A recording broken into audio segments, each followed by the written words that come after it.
Give me 2 seconds. Just going to make sure we are all good on that side. And then we'll jump in. Oh, there's obviously some problem here because there's usually like a text feed with like people can sort of start messaging in and that. Oh, there's a chat there. So can't see how many people are in yet. So we'll give it another couple of minutes and then we'll allow you to, not even a couple of minutes, but yeah, then we'll jump in. Awesome. Do you know anyone that's jumping on this just to make sure that we are live without a hitch? Because Riverside and LinkedIn seems to absolutely hate each other. I had quite a few people say, yeah, they were definitely going to dial into it, but you never really know, do you? Yeah, no, that's right. Right, yeah, no, we are looking like we are live on LinkedIn as well. I'm not going to press play because I think that will confuse things.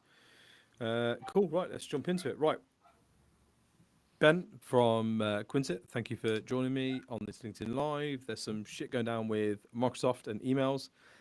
You've already had people get in touch with you, obviously, and sort of talk about or message you saying, look, this is going on or that's going on, and really being confused about the situation. So I sensed a bit of urgency from you when you messaged in the other groups that we're in to say, guys, there's something to be aware of. So listen, floor's yours. Talk us through what the issues are, what's going on, and then we'll look at kind of remedies to that. Yeah.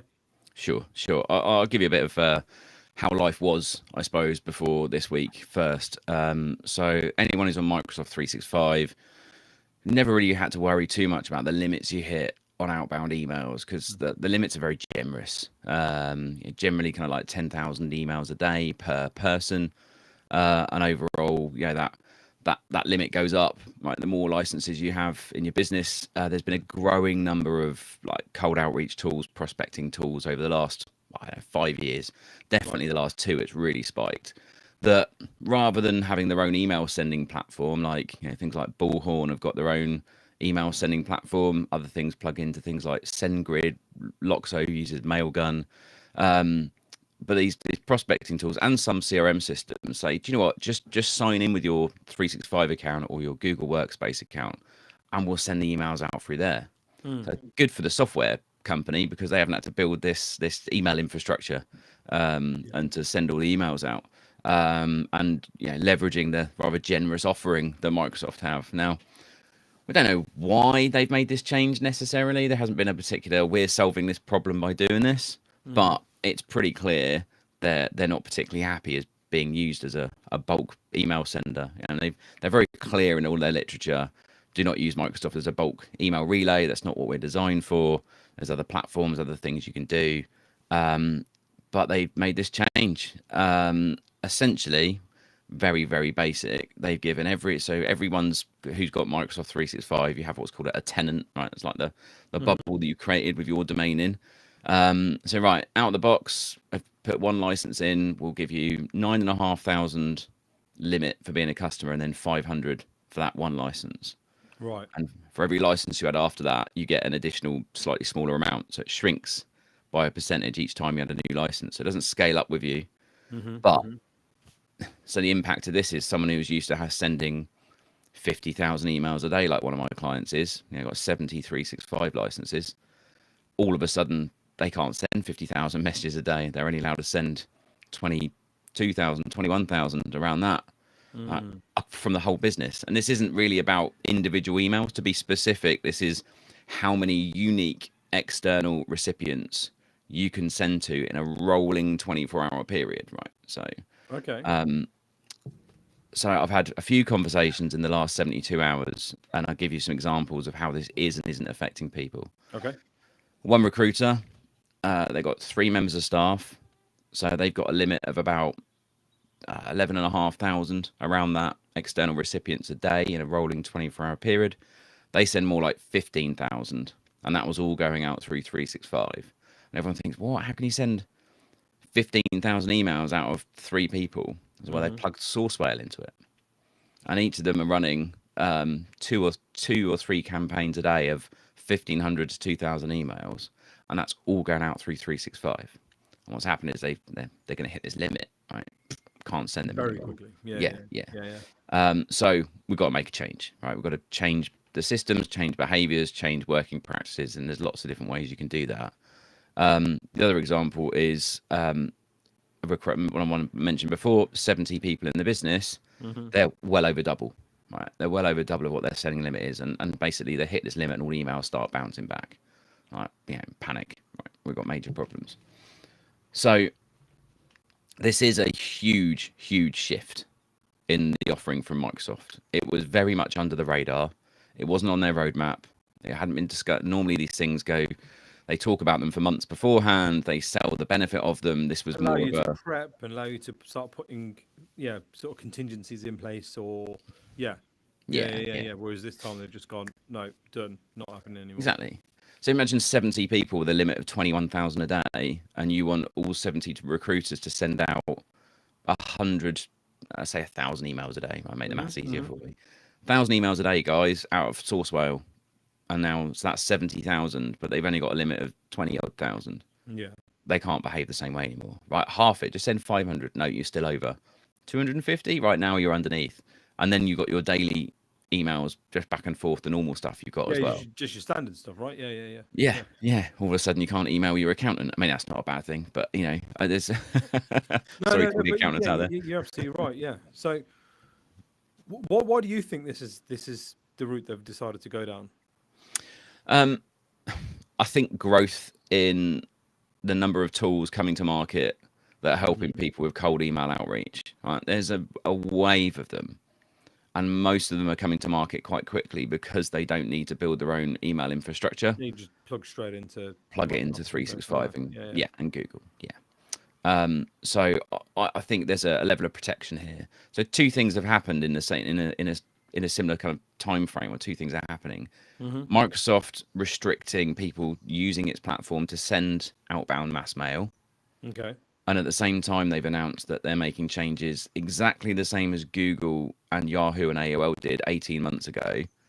Microsoft have now formally stated, yes, you need the same things. You need the SPFs, the DKIMs, the DMARCs, or else, and you need to keep your spam rate low and all this other stuff. So, but people are already behaving in that right way anyway, and using the free tool from Google, their Google Postmaster tool, showing you that you're being compliant. Microsoft have got nothing like that yet, and it's frustrating for everyone. But they made that change, and so they're saying, well, if people are bulk sending, we're going to protect our Outlook.com, Hotmail.com customers, and we're also going to make it more difficult for you to be a mass mailer out of our business platform, out of Microsoft 365. So it's quite a lot of focus in a very short period of time from Microsoft on trying to control volumes of emails that may not be, and the kind of emails that probably feel a bit spammy. And this is the crossfire getting caught across, right? Because people would go and buy a Microsoft 365 account, set it up, plug in a prospecting tool, or have a database and just spam the hell out of it. And it could be malicious, actual spam, clicking on dodgy links, all sorts of stuff. So Microsoft is trying to protect itself, its customers, the reputation of its platform. The explosion on like AI agents and stuff like that, you're absolutely right that this is probably an attempt to protect customers from phishing scams and sort of that kind of mass outreach. Unfortunately, the reason recruiters are being caught in the crossfire of it is because we're not very good at being strategic with email marketing. And one could argue that sending 10,000 emails a day to your database is not necessarily good use of tech. I don't know how do you control that? How have you got 10,000 people in your database that you think need to hear from you in that one message? How is that one message useful for 10,000 people in your database? The chances are it's not. The chances are it is spam. Whether you like to hear that or not, or whether you want to hear that or not, the reality is that you probably are spamming people, because candidates don't want mass outreach. We've all seen the sort of examples of the high first name and they got this wrong, or I'm a senior solutions architect and they're messaging me about a junior engineer position because their database is out of date, right? So it's probably my gut says this is probably a good thing that it's happened, because it people need to change behavior. In the short term, there's going to be some pain with that, but I don't know, man. Yeah, I think one of the things that's going to drive people to more is using platforms that are designed for mass mail. Yeah. So, plugging things like SendGrid or Postmark or Mailgun into the back end of a platform, Yeah. or using email marketing tools that are more out the box that are going to be, Brevo, ActiveCampaign, MailChimp, whatever. Right? Now, with all of these platforms who are designed for and have a reputation to uphold as being good, mass mail platforms, because they need to have that reputation to attract more customers. They have a lot of them have this kind of naughty step level, which is quite low, right? Bounce backs and being marked as junk, and you're hitting a few percent. Come on, guys, yeah. And I've Yeah. seen people have things like their Mailchimp account like frozen. Yeah. Like, you can't use this now. You need to be working with people that want your content, that have subscribed, that have opted in, that have all these other things. And they're not saying that because they're saying, "Do you know what, we truly believe in the GDPR and we really want to." No, No. they're doing this because they're protecting the reputation of their valuable IP addresses and their infrastructure Yes. to allow other people to get around to customers that are legitimately want their messages. Yeah. Um, Yeah. Yeah. so the database is the interesting one. So the database being out of date or not quite appropriate. And I was speaking with one of my longest standing customers this morning, and things have been pretty good for a while. We've had a bit of a wobble with delivery, and we think we understand why. But he's been telling me for 6 months that he's got a really good database. And then today was like, well, to be fair, probably, if I had to put a number on it, I'd probably say 50% of it's shit. Yeah. And why am I messaging out of it? Well, Because these are behaviors ingrained into us from, look, a lot of the business owners that I deal with and speak to, right? These guys started in recruitment around the same sort of time as I did, right? So we're talking anywhere from 2010 to 2014. Those sorts of behaviors were encouraged and that was accepted. 1,000 mail shot a minimum a day. That's 5,000 emails out a week that have to go with a spec mailer. Take a good candidate or take a shopping list of candidates and fire them out. And they don't know any different. And so, especially with some of the bigger agencies that I've worked at, they've got databases that they accept they're out of date. Yeah, they are out of date. But, one day we'll email them at the right time and they'll go, actually, not suitable for this job anymore. I am suitable for this one. We're in a different world now. There's yeah, more than, more than one way to do this. And no matter how you cut and dice it, the infrastructure that we use and rely on, i.e. email, it doesn't want us to be spammy. We need to be providing a valuable service, right? yeah, And candidates don't want weekly or daily mail shots of, hey, here's the hot jobs this week. I don't give a fuck about your hot jobs. You know what I mean? Like, message me, and if it's a message to you and saying, hey, Ben, look, we're updating our database. We've had your details on file for, 3, 4, 5, however many years. We know it's a bit out of date. That's not great for us. That's not great for you. If you're interested and you're in working with us on now or in the future, just drop us an update. Just let us know what you're doing now. There's CRMs out there that will update your database based on your LinkedIn. So it will sense check against yeah. a valid up to date database, i.e. your LinkedIn connections, and it will go, Ben's not working there anymore. Ben's here. Oh, they're not on your system? Okay, we can create that as a new client as well. There's some more stuff you can do. There's a lot more intelligent ways to do things now than to rely on, a mass mail shot strategy. Yeah. So yeah, I mean, how if people are struggling with this and they've landed in a bit of a sticky situation here, what's the recommendation from your point of view? Right. Short of give you a call. Yeah. So you check on my website, my latest blog. You go to the Learning Hub. The newest blog in there tells you all about this, and I'll read it verbatim because I've given three things you can do to avoid getting. But if you're already getting blocked, hitting those limits, like, how do you avoid that? There's a really simple, really effective way of doing this that helps you instantly, and that's just buy some additional 365 licenses and increase your capacity. Right. I know that's not great. It costs you money, but what we're talking about is adding in, a bunch of licenses short term. You need the cheapest license you can get is something called Exchange Online Plan One. It's an email only license. If you commit to the year, it's £3.10 a month. It's about 20% more on a monthly commit. But if you work out, I've got a calculator on there. This is how many licenses I got. Here's the limit I need. How many more licenses do I need? Go and buy them for this month. Get them added in. Get yourself out of the woods. Give yourself some breathing space to then go, right, how are we going to fix this like longer term? And that could be the fix, right? You think, that's fine, that works, and that few £100 a month or a couple of £100 a month I'm going to spend extra is fine. I'll just suck it up. The other one I've said is stop using 365 for bulk outreach. Right, use the tools that are designed to do this. There are other platforms available. You can plug source whales and Apollos and CRMs and all these other things into other proper which are built mailers. for it, are designed for it, and will safeguard you. But Yeah, not only safeguard you, it will they provide you analytics that you don't necessarily get with your Microsoft email license, right?